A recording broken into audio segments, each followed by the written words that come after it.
Kipo Season 2 cements this beautiful series as a crowning achievement of serialized animation, and here's why.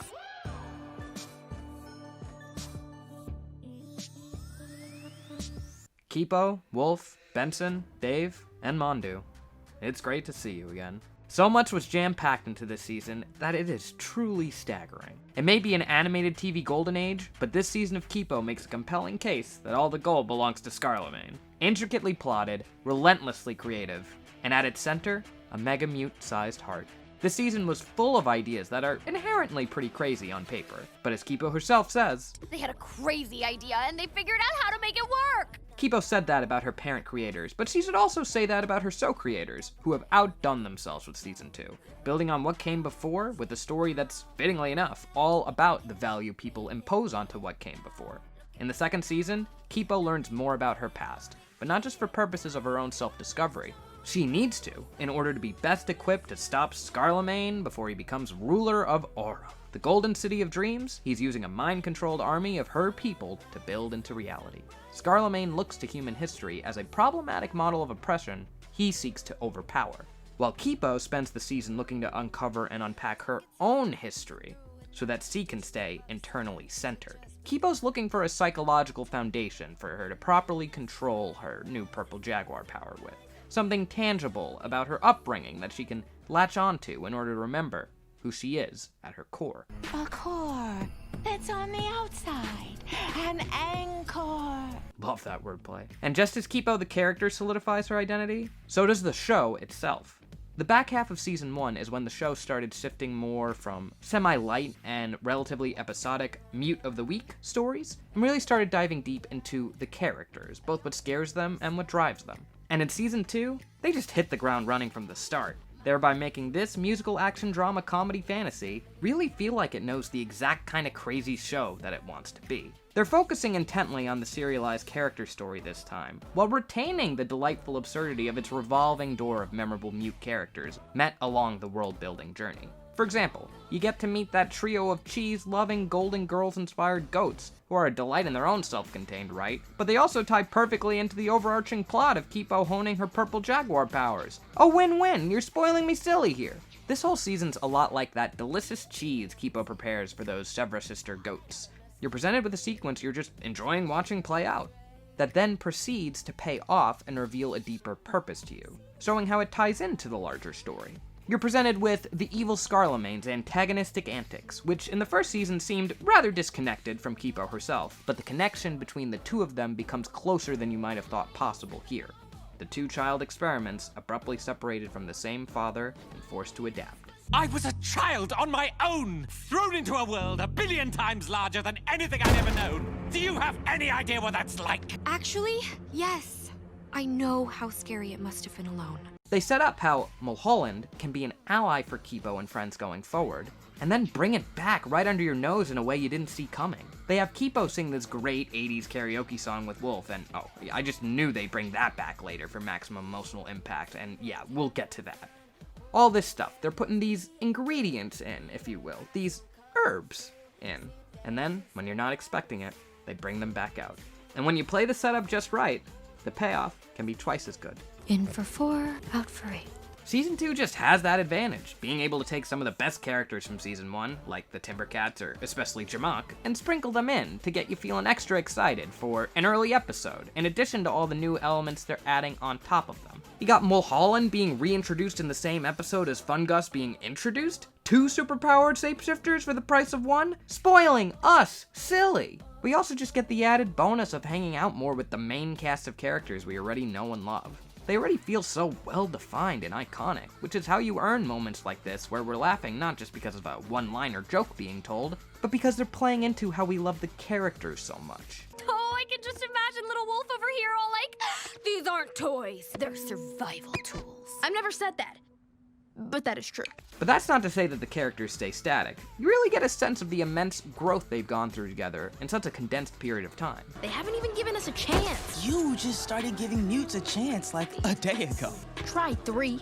It's a major shift from Wolf just constantly trying to keep Keepo moving forward on a mission of survival as he did in Season 1. Here, Wolf's helping her new friends in more grounded, personal ways, She talks up Benson to Troy's dad Roberto, not out of survival strategy, but out of support for their developing romantic relationship. Can you imagine her making this face in season 1? I think not. She's also much quicker to trust Kipo's ideas, trust Kipo in this new mute form, and that's some big growth for her. Wolf emotionally supports Kipo when she's down, and joins in the delight of the full group whenever Kipo personally accomplishes something. Wolf's even willing to ask for help from Dave! Dave, I need you to help! Why are you saying help weird? Because I've never said it before! It's heartwarming to see the devotion between Kipo and her friends. Benson, Dave, Wolf, and even Mondu all left Kipo at points during season 1, but that would never happen now. This gang is ride or die for each other, and it is wholesome. I would die for everyone here, and I have many, many times. And Kipo needs that kind of unconditional love and support for this season. From episode 1 to 10, this season is all about Kipo looking inward and discovering world-changing, sometimes exciting, sometimes depressingly disturbing truths about her past. Season 2 smartly makes her journey of self-discovery and emotional centering the very backbone of the plot, meaning that each bit of self-reflection feels not only insightful but propulsive. We're searching for a burrow again for part of the season, but the motivations behind it couldn't be more different. It's the burrow she was born in, one she didn't even know about, one where she hopes to find her anchor. Instead of pursuing an end goal of a lifetime of safety underground, the gang is looking for aid and answers to better equip them to save the people on the surface from Scarlemagne's reign, all the while retaining Kipo's bright attitude that finds hope in even the most apocalyptic of apocalypses. This world they've created just feels so huge and well realized, weaving back in the returning characters and set pieces throughout the journey, not to retread, but in ways that feel impactful and surprising. Even during an episode in which characters literally dress up to reenact a past adventure, the story takes a new direction with it. And in the pursuit of new ideas, Kipo Season 2 isn't afraid to break down what came before, in meaningful ways. In order to create, one must first destroy. You want to open up a season that's very much about Scarlemagne's power by showing off just how cruel and powerful he can be in his rage towards humankind? What's the best way to create the strongest sense of pathos for that? Take something that we know and love from the first season and have him destroy it. Take that beloved theme park safe zone for humans, Ratland, the backdrop for some of the most lighthearted, genuine fun that Kipo's had throughout this entire show, and blow it up, burn it all down. Hurt my feelings, and the feelings of the entitled annual pass holders. Wolf's weapon Stalky is one of the most iconic parts of the show. It's the main thing used for the show's customized DreamWorks logo in front of every episode, for crying out loud. And it's made out to be so much more than just a cool and unique prop this season. We get to see how a young Wolf first got it in a jaw-dropping cold open confrontation with the Deathstalker, underlining how much of a symbol it is for Wolf's self-taught survival, so that in the end of the season, when it's broken by Dr. Amelia, it means even more to the viewer. We also bring back Kipo singing What We Have Is You to calm down the Mega Mute Monkey again. But that, obviously, takes on a whole new layer with the information learned over the course of the season. It was first a song about reaching out to what everyone else rejects as a mindless animal and showing it still has feelings, but is now a song about a daughter reassuring her mother that she's still there. This is how you bring elements back, not just to say, here it is again, but to give it new meaning. Use what you have and take it to another level. Become the Mega Mute version of the show you were before. They go deeper and reap the rewards of the big story they've carefully thought out. Filling in the gaps of an origin story can often feel unnecessary, and you just don't buy that it was the intent all along. But when you plan ahead and it really works like it does here, it gives so much clarity and meaning to all these seemingly random and unrelated character traits. Scarlemagne's fascination with kings, his proclivity for the piano, his burning hatred for humans, his use of enhanced mind-influencing pheromones, his desire to be heard and known far and wide. All these pieces are revealed to you, and not only does it all make sense, you feel his pain. You feel the titular sympathy for the mandrill. He stops being a larger-than-life villain in our eyes, and becomes a kid playing dress-up. And that's a hard transition to sell, but they do it flawlessly. Good night, King Hugo. It also must be said, Scarlemagne's theme really elevates every scene with that character. I mean, it really helps define his vibe so well. It's dark and intimidating, yet refined and fanciful. This music is as closely tied with Scarlemagne's power and influence as Imperial Marches with Darth Vader. I mean that. You gotta love how Daniel Rojas brings in a softer variation for the scenes of innocent young Hugo, who can't make too much of a noise, otherwise he'll be heard. And it finally ramps up into what we know for the character today once the bombastic transformation is complete. But we're afraid if she hears you, she'll take you away from us. I'm sorry.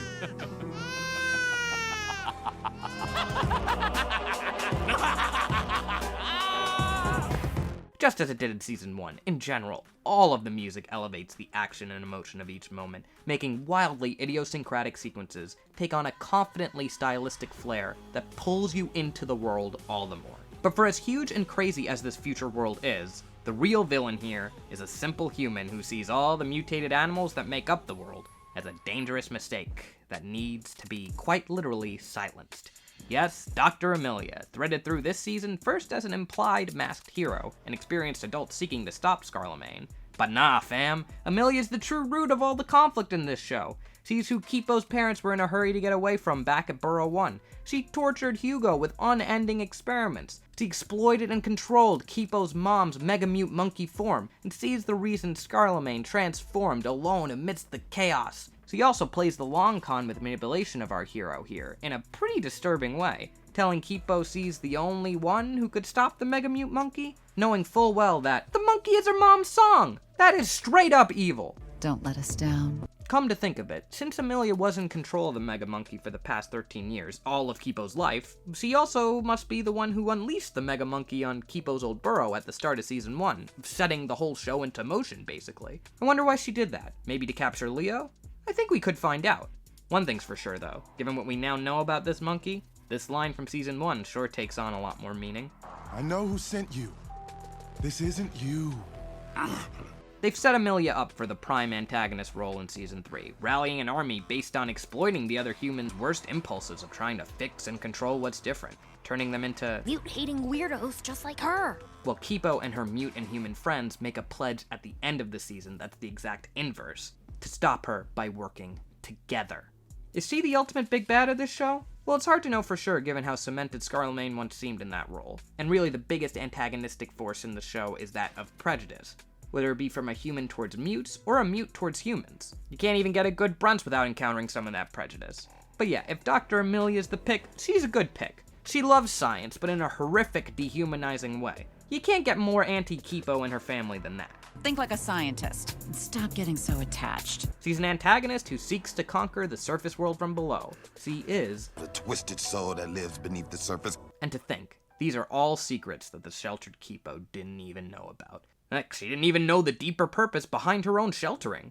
This season fully takes advantage of the fact that, despite how much Keepo learned in order to survive on the surface in Season 1, she still has a lot to learn about herself. Long story. I'm part mute. Actually, that's all I know about the story. So it's a wholly new journey that doesn't at all feel like a regression of what we've had before. In this season, she gets to learn that her father wanted her to be able to comfortably remain in her human form until it was time for her to become a jaguar. And while most protagonists might be horrified or angry to discover life-changing truths about themselves, in this case being that they were secretly a living science experiment made by their parents, Keepo, the lovable science nerd that she is all in on it. And that's really refreshing, and just goes to show how much of a unique asset Keepo's optimism is to this show. And it also shows why the DNA helix encircled Keepo's dad in the purple jaguar eye sequence last season. He infused Keepo's DNA with a mutagen so she could become a mega. But the main character being optimistic doesn't serve to make the narrative less complicated. In fact, it's quite the opposite. Keepo's faced with a whole lot as the true story between her father and Scarlemagne becomes apparent. Just because she's inherently friendly does not mean she isn't willing to hold Leo accountable for his mistakes. The embrace she gives Scarlemagne is not one out of optimistic ignorance. It's a sister giving comfort to her brother who needs it. And it feels so genuine and moving. She navigates all of that murky moral territory she's now exposed to, recognizing it all for what it truly is, in spite of her inherent biases.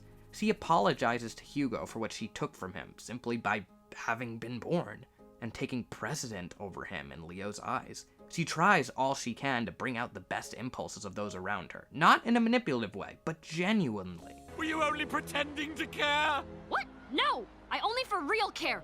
The interactions between her and Scarlemagne are so great. Again, I really wouldn't have expected this based on Scarlemagne's limited role in the first season. When they're playing the game together, what a unique dynamic between a protagonist and antagonist. But when all else fails and her genuine attempts to incite positive change in others don't work, she's willing to fight for what's right. Much of the season revolves around Keepo emotionally centering herself amidst two warring identities, and it's fitting that Keepo, the character who truly forges trust and union between the mute and human groups, is herself not only a genetically engineered mixture of the two, but able to transition back and forth to the physical forms of either body. It's what makes her special as a mediator, externalized. She looks to find the necessary balance, because as the juxtaposing cutaway visuals depict, sometimes she's being threatened, and sometimes she needs to feel safe. The season gets into the dangers of the jaguar side overtaking the human side, namely when Keepo in her jaguar form inadvertently hurts Benson. But the goal isn't simply to repress the jaguar. Every side of her is valued. It's similar thematically to how Benson learns to apologize for favoring one version of Dave over another. I love old Dave too! No matter what external form he takes, it's still always Dave. And it's arguably this lesson that makes Benson so loving and trusting of both of Keepo's forms. Because either way, it's still always Keepo at her core. And the journey to discover who exactly Keepo is at her core is definitely the core of this season. Who are we when, say, we're forced to tell the truth straight from our hearts? Or who are we in a moment of crisis when the chips are down and a split-second, potentially permanently life-altering judgment must be made? Are our instincts to be pure and helpful, or turn bitter and vengeful? And at the end of the season, Keepo makes an instinctual choice to save everyone in spite of the consequences she herself may face. And it is specifically this that seems to truly leave Scarlemagne moved and pondering. You could have escaped, but you were willing to get stuck in the jaguar for a coliseum full of mutes. For a show with so much terrifically choreographed action, it shows the dangers of action being impulsive and thoughtless, and there are genuine consequences for whenever it is, right from the start. Keepo's unable to successfully rescue her father in episode 1 as a direct result of rushing in headfirst with no plan due to her newfound confidence in her brand new purple jaguar form. It seems like every instinct I have is wrong. Though, as the goat said, in order to center herself, she had to find a core on the outside, the anchor. That anchor is not a physical object. At first she thinks it is. She thinks it's a photograph of her and her family, uncompromised and with her mom in human form. But she can't forever depend on this wholly human and wholly idealistic remnant of the untroubled past. Bringing it back to the beginning, the value people impose onto what came before. In general, Keepo's sense of self can't be defined by that physical object, in the same way that Wolf can't be defined by Stocky, or Benson can't be defined by his backpack, all of which are lost in the climactic battle of the season. Scarlemagne, our season antagonist, views this sort of loss very differently, though, as forever life-changing. Yes, he does acknowledge the artifice in the social construct of value imposed on external possessions. For 2 centuries, they've been sitting here like a useless pile of bricks, waiting for someone like me to take them. Why? Because I like shiny things. But he relishes in restoring value to these found objects again, potentially since he doubts that others will view him with unmitigated authority and respect without them. So he brings it back to the old days of human history when you could point to your gold as an objective measure of your power. He relies on this external facade. After all, what truly began this descent into rage-filled madness for him? As we learn, it was the moment he saw that the external possession of the blanket that once belonged to him had been given to a baby Keepo. Leo thinks that Keepo's plan to give Scarlemagne that kind of blanket now wasn't really going to do much, but she's right to think it'll have a profound impact on him, given how he views the world. And much like Keepo's family photograph and Benson's backpack, Scarlemagne's crown also ends up gilded. But not only is he upset about the loss of this object, he suggests it's a loss of something deeper when it happens. His very identity. You've taken everything from me! Scarlemagne, in all his attention paid to royal decor, has lost his true self, Hugo, amidst these external frivolities, these problematically idealized relics of the past. Scarlemagne is in too deep. But while permanently losing important past external possessions are definitely blows to Keepo and the crew, in the end of the day, it doesn't change who they truly are. Keepo's true anchor is in the honest chaos of the present, with the new family she's made, with a love that burns all the stronger while they're facing the fire together. Which brings us into the core of the Season 2 finale, in which the musical centerpiece of the previous season finale, Purple Jaguar Eye, is inverted. Purple Jaguar Eye was entering the mindscape of a human Keepo, her jaguar instincts for the first time ever fully calling out to her, signaling via a new song from her friends fully inside of the void that, hey, I'm coming.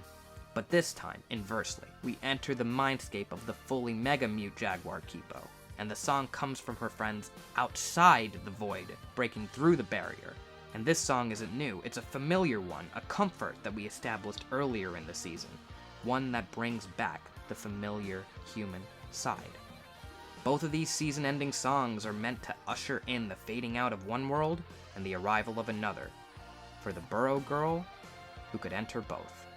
And I, for one, can't wait to see what worlds he enters next in Season 3.